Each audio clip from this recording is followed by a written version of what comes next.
안녕하십니까. 자, 오늘은 지난번에 제가 법첩 소개를 한 적이 있었는데, 예서의 을령비와 연결해서 예서법첩은 사신비를 앞으로 시작하고, 해서법첩 중에서는 장맹용비를 제가 한번 소개를 했었죠.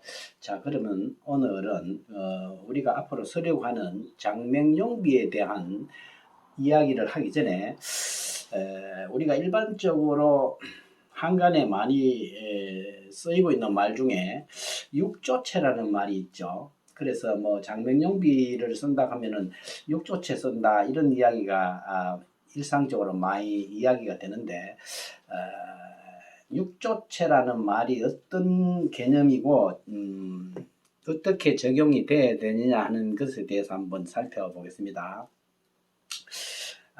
사실 이 장맹용비라는 게요, 우리나라에 들어온 게 1970년대 전후에서 들어오거든요. 지금까지 한 50년 이상 이래 씌어지면서 우리나라 법첩 중에서도 가장 대표적인 인기 있는 법첩에 해당된다고 볼 수가 있습니다. 자, 그래서 이 장맹용비를 소개하는 데 있어서 장맹용비만 똑 떼서 이야기할 수 있겠지만은, 이 장맹용비가 발생했던 그러한 위진남북조 시대의 전체적인 흐름이 어떤가를 한번 알아볼 필요가 있고요.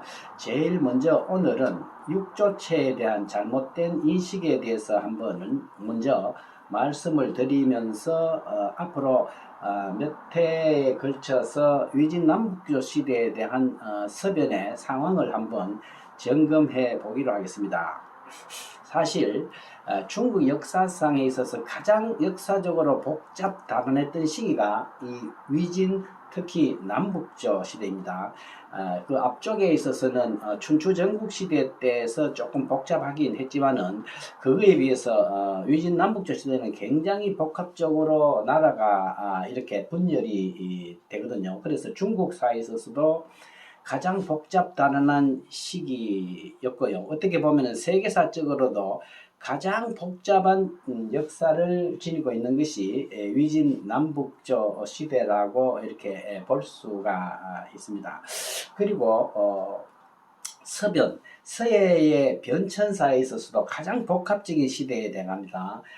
한나라 때는 이른바 예서가 완성되는 시기예요. 대체로 3세기까지 오면서 200년대를 중심으로 해서 우리가 지금까지 쓰고 왔던 조전비, 예기비 같은 것이 한나라 말에서 완성이 됩니다.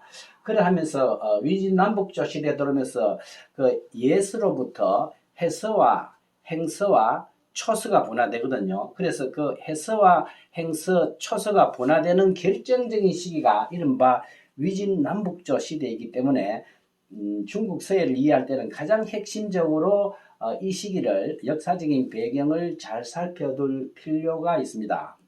자, 그래서 내가 지금 칠판에 이 시대가 워낙 복잡하고 연도가 많아서 제가 다 외울 수가 없기도 하고 해서 조금 더 시대적인 배경을 좀 알기 위해서 제가 역사적인 나라와 연도를 지금 이렇게 쭉 써놨습니다. 앞으로 몇 해에 걸쳐서 이 연도를 기준으로 해서 위진 남북조 시대의 서변의 상황을 한번 점검을 해보기로 하는데요.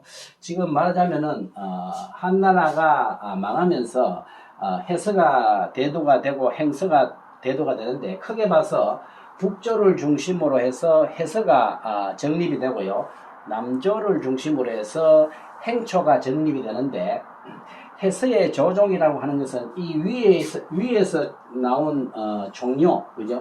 종료라는 사람이 해서의 시조라고 이렇게 볼 수가 있습니다. 종료.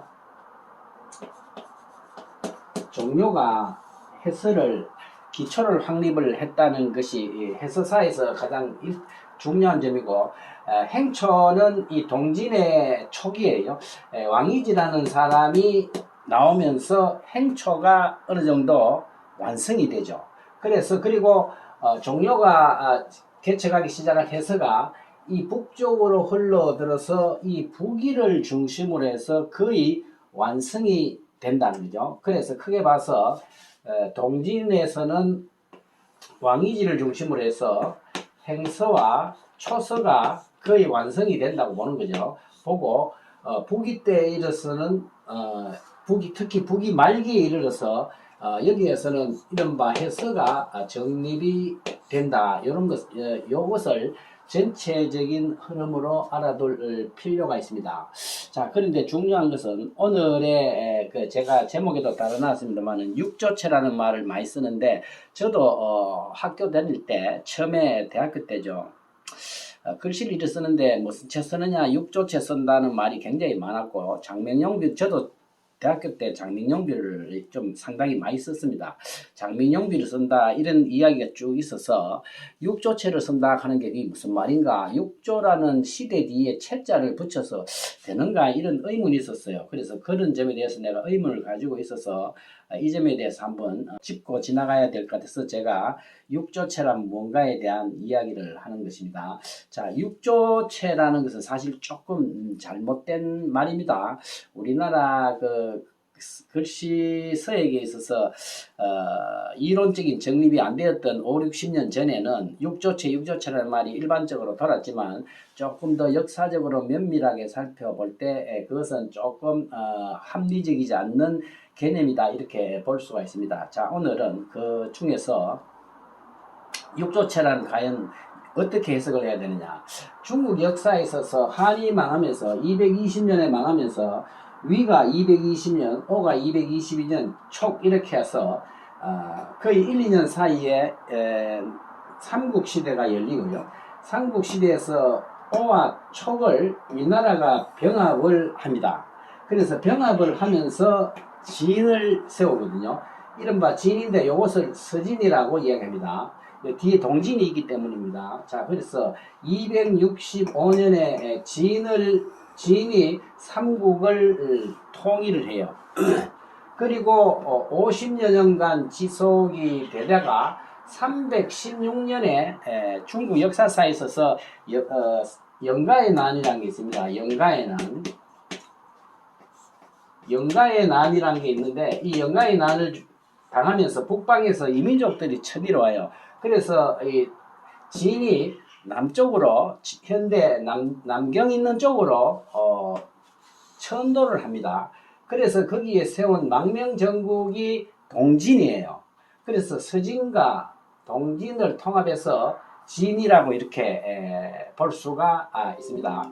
자, 그래서 동진이 남조에서는 통일국가 새로운 국가를 만들면서 거의 1세기간 지속을 하게 됩니다. 420년까지요. 송이 들었을 때까지.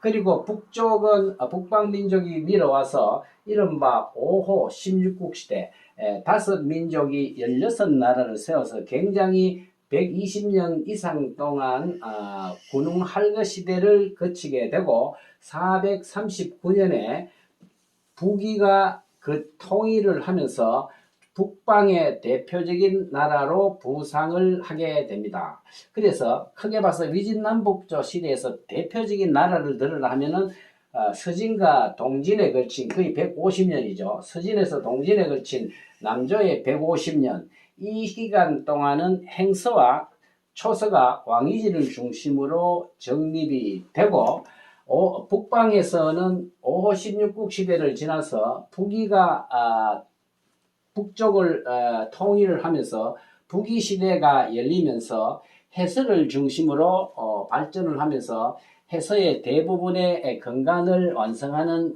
시기가 북위 시대입니다.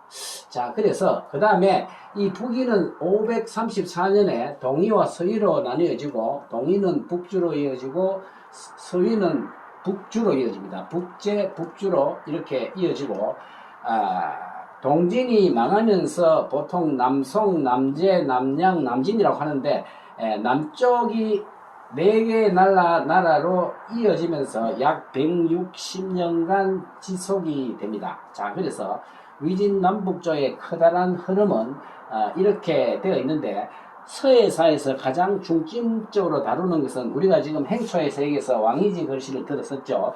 왕이지가 이 시대를 중심으로 행초의 세계를 완성한 이후에 북방에서는 북위를 중심으로 해서 해서가 거의 100년 동안 지속이 되면서 북위 해서가 정립이 되는 시기를 맞게 됩니다. 자, 이것이 위진 남북조 시대의 전체적인 남북의 전체적인 개황이라고 볼 수 있습니다. 남쪽은 왕이지를 중심으로 행처의 세계, 북쪽은 북위를 중심으로 해서의 세계가 정립이 된다는 사실입니다. 자, 그러면 우리가 지금 이야기하는 이 육조천어라는 것을 어떻게 해야 되느냐. 이 육조라는 말은요, 여기 있죠. 서진 있죠. 서진. 서진과 동진, 이 같은 계통이지만은 위치가 틀리긴 하지만 서진과 동진을 거쳐서 송제양진이죠. 이 서진, 동진, 송제양진, 이 하나, 둘, 셋, 넷, 다섯, 6개죠. 이 6개를 묶어서 남조의 그 왕조를 이룰 때 육조라고 이야기합니다. 이른바 육조시대예요. 육조시대. 자, 육조시대라는 것이 역사적으로 서진, 동진, 송제, 양진이라고 하는 중국 남방의 역사적인 흐름을 육조체라고 하기 때문에 여기다가 체를 붙여서 육조체라고 하면은 이 원리 입각하면 육조체라는 것은 왕이지체를 사실 이야기하는 것이 되죠. 그런데 우리가 일간에서 이야기하는 육조체라는 것은 북위시대의 이른바 해설을 보통 육조체라고 잘못 이야기하고 있다는 것입니다. 이 점을 양해를 하시고 육조체라는 말을 합당하지 않다. 저는 그렇게 생각을 합니다. 자, 그러면 이 육조체 남쪽은 이러한 왕위지를 중심으로 한 행초의 세계가 이어졌다면은 북위 시대에 있었던 이 해서 있죠. 해서를 그러면 육조체라 하지 않고 뭐라고 불러야 되겠느냐는 말이 문제가 되겠죠. 그것은 말하자면 북위 시대의 해서라고 할 수 있죠. 그래서 조금 더 정확하게 하면은 북위의 해서를 이야기하게 됩니다. 북위 해서. 북위 시대 때 해서예요.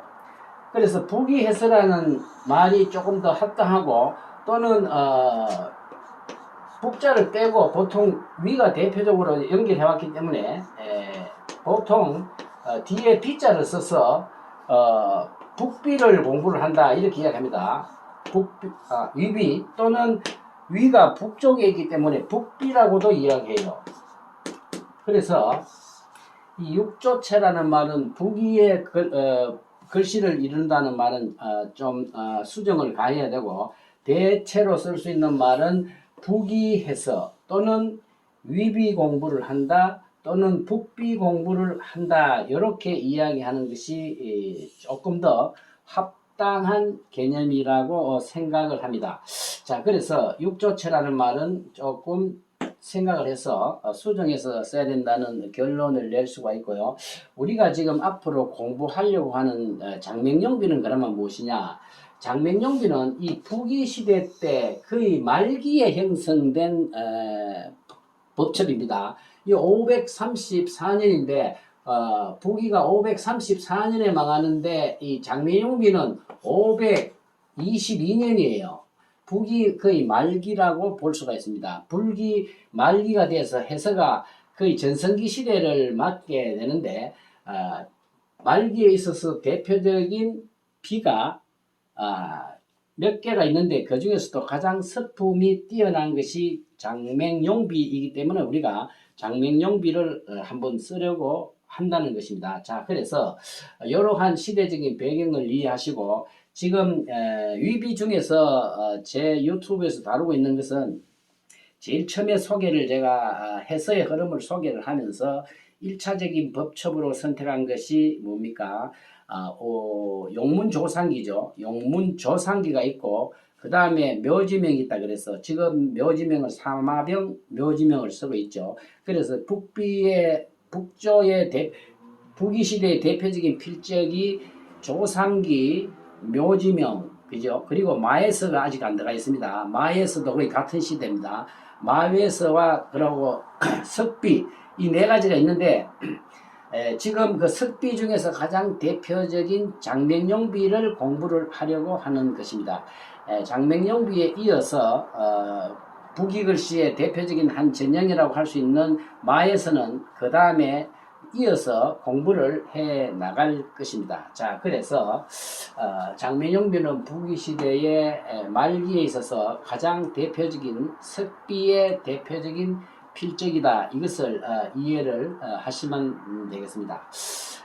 사실 지금부터 한 50년 전에 제가 한 대학교 다닐 때인데 그때는 우리나라에 법첩이 거의 없었습니다. 필방에 가면은 문방구나 정도 팔지 법첩이 잘 없었어요.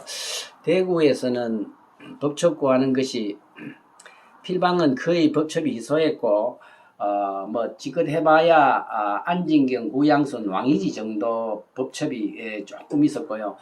조금 더 세부적인 필적은 대구의 종로에 가면은 화교 학교가 있어요. 중국에서는 서예 교육이 조금 일찍이 되고 있기 때문에 화교 학교 근방에 가면은 학생들이 공부를 하는 필첩이 하여튼 아주 얇은 20페이지, 30페이지밖에 안 되는 그런 법첩들이 나와 있는데 그 중에는 우리나라에서 나오지 않는 법첩들이 좀 나왔어요. 유공근의 글씨도 나오고 황상국 글씨도 나오고 조금씩은 나오기 시작했어요. 그만큼 국전도 이렇게 초기 국전을 보면은 법첩이 사실 몇 개 안 되거든요.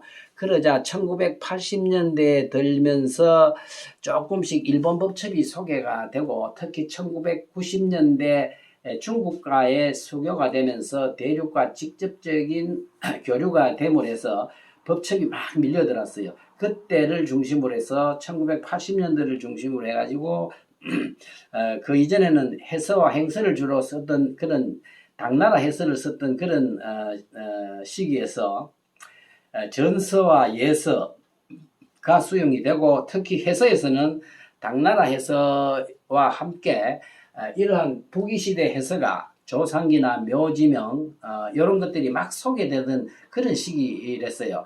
그 중에서 가장 대표적으로 인기 있었던 것이 장맹용비이고 지금까지도 가장 대표적인 필첩이 장맹용비라고 할 수 있습니다. 이 장맹용비는 사실 예술적으로 상당히 뛰어난 것이 사실이고 해서 글씨를 쓰는 사람이라면 반드시 한번 써봐야 된 그런 법첩이라고 할 수가 있습니다. 자, 그래서 이러한 전체적인 흐름만 오늘 제가 이야기를 하고요. 이어서 조금 더 이 시대가 중요하기 때문에 이 시대에 대한 이야기를 제가 몇 회에 걸쳐서 한 번 더 세부적인 설명을 해드리도록 하겠습니다. 예,